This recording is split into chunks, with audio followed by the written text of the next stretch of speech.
الحمد لله وحده والصلاة والسلام على من لا نبي بعده وأصحابه أجمعين أما بعد.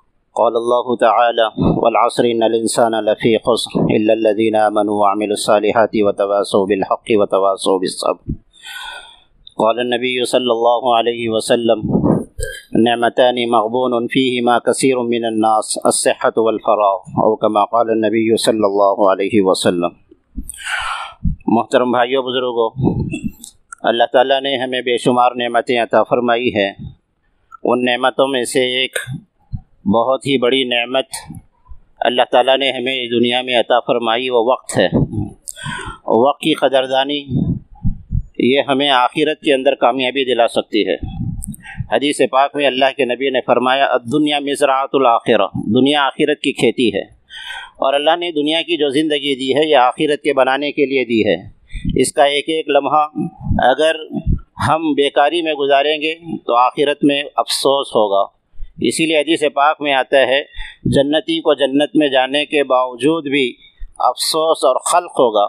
جنت تو نعمتوں کی جگہ ہے، خوشیوں کی جگہ ہے، وہاں پر رنج و غم نہیں ہے، لیکن پھر بھی وہاں پر افسوس ہو رہا ہے۔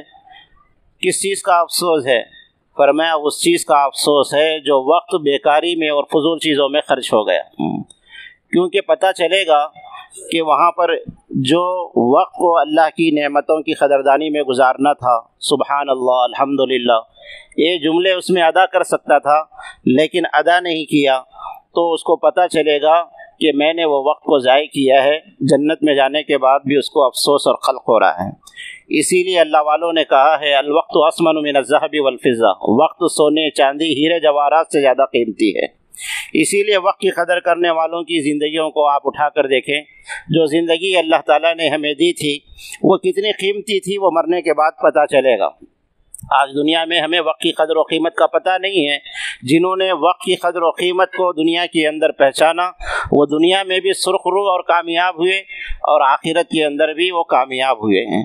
آپ ان کی زندگیاں اٹھا کر دیکھیں گے، پڑھیں گے کہ مختصر زندگیوں میں کیا کیا کارنامے انہوں نے انجام دیے ہیں۔ ابن جوزی رحمۃ اللہ علیہ نے اپنی مختصر زندگی میں 500 کتابیں لکھی ہیں، اور جس قلم سے وہ لکھتے تھے، جس کو تراشتے تھے، اس کا بورا کئی تھیلوں میں جمع تھا۔ وصیت کی تھی کہ میں جب مر جاؤں تو میرے غسل کا پانی انہی تراشے ہوئے قلموں سے گرم کرنا تاکہ میری مغفرت ہو جائے۔ مختصر مدت میں جو کام ہمارے اکابر نے کیے ہیں، وقت کی قدر و قیمت کو پہچانا ہے۔ ایک بڑے محدث گزرے ہیں، عبید بن یعیش رحمۃ اللہ علیہ۔ 30 سال کی زندگی میں انہوں نے کبھی اپنے ہاتھ سے کھانا نہیں کھایا۔ حدیث لکھنے میں مشغول ہوتے تھے، پڑھنے میں مشغول ہوتے تھے۔ بہن چلتے پھرتے منہ میں لقمے پکڑایا کرتی تھی، اسی کو چاپ لیا کرتے تھے۔ علامہ جرجانی رحمۃ اللہ علیہ آٹے کو پھانک کر پانی پی رہے ہیں۔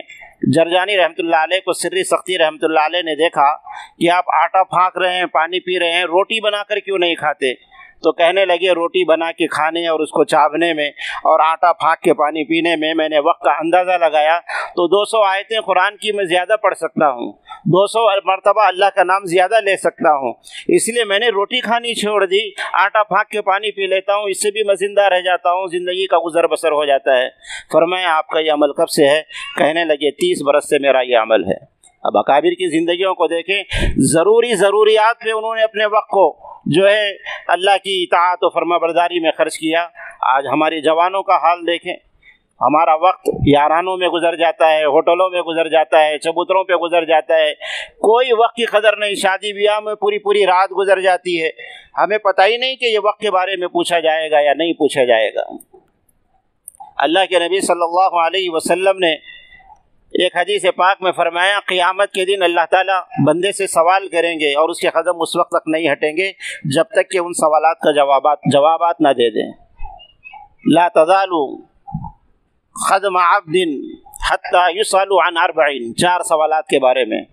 عن عمره فيما افناه، عمر کے بارے میں پوچھیں گے یہ عمر کو کہاں گنوایا، کیسے استعمال کیا، اور عمر کے خاص حصے عن شبابه، جوانی کے بارے میں پوچھیں گے، فیما ابلاہ، جوانی کی طاقت کو کہاں لگایا، وعن مالہ این اکتسبہ، مال کیسے کمایا، حلال طریقے سے کمایا یا ڈنڈی مار کے کمایا، حرام طریقے سے کمایا، وفیما اکتسبہ، اور اس کو خرچ کیا تو حلال طریقے میں خرچ کیا یا حرام طریقے میں خرچ کیا، حرام جگہ پر خرچ کیا یا حلال جگہ میں خرچ کیا۔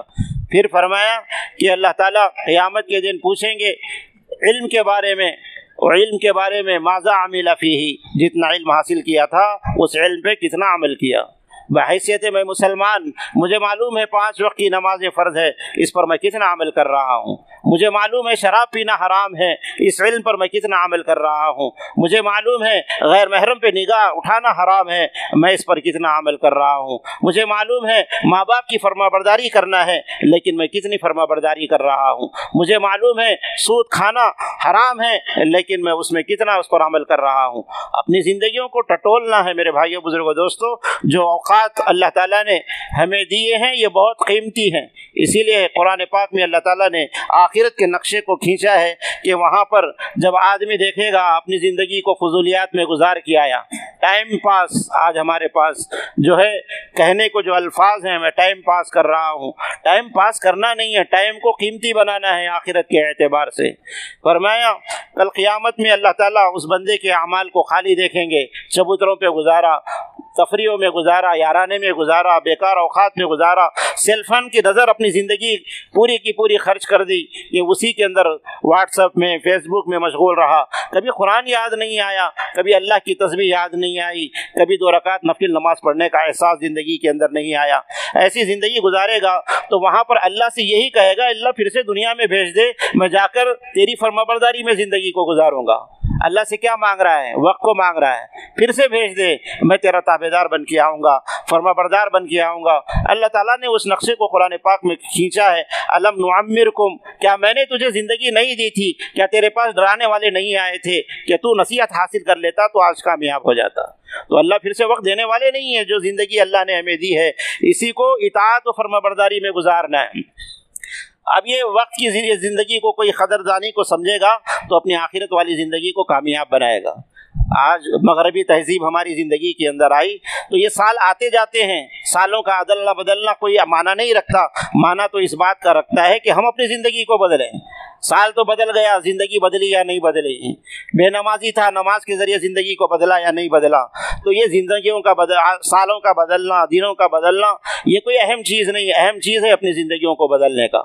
تو ہم مغربی تہذیب کے اتنا دل دادا ہو گئے، آج یہ ہمارے عقلوں پہ پردے پڑے ہوئے ہیں، یہ حماقت ہے اور جو ہے جہل کی علامت ہے کہ جو ہے آج زندگی کا ایک دن ہمارا ختم ہو رہا ہے، سال ختم ہو رہا ہے، تم خوشیاں منا رہے ہیں نیو ایئر کے موقع پر، بچے کے برتھ ڈے بنا کر، شادی کی سالگرہ پر، کبھی مدرس ڈے، کبھی چلڈرنس ڈے، پتہ نہیں یہ کون سے ڈے جو مغربی تہذیب کی ہماری زندگیوں کے اندر آ گئے ہیں۔ اللہ کے نبی نے فرمایا حاسبوا انفسکم قبل ان تحاسبوا، اپنی زندگیوں کا محاسبہ کرو قبل اس کے کہ کل تمہارا قیامت میں محاسبہ کیا جائے۔ تو یہ جو تہذیب ہے یہ مغربی تہذیب ہے۔ ہمارا طرز عمل کیا ہے؟ غیر مسلموں سے زیادہ مسلمانوں کو، مسلمان کے نوجوانوں کو ہیپی نیو ایئر کا انتظار ہوتا ہے۔ اس میں کیا ہوتے ہیں؟ پوری فحاشی، بے حیائی۔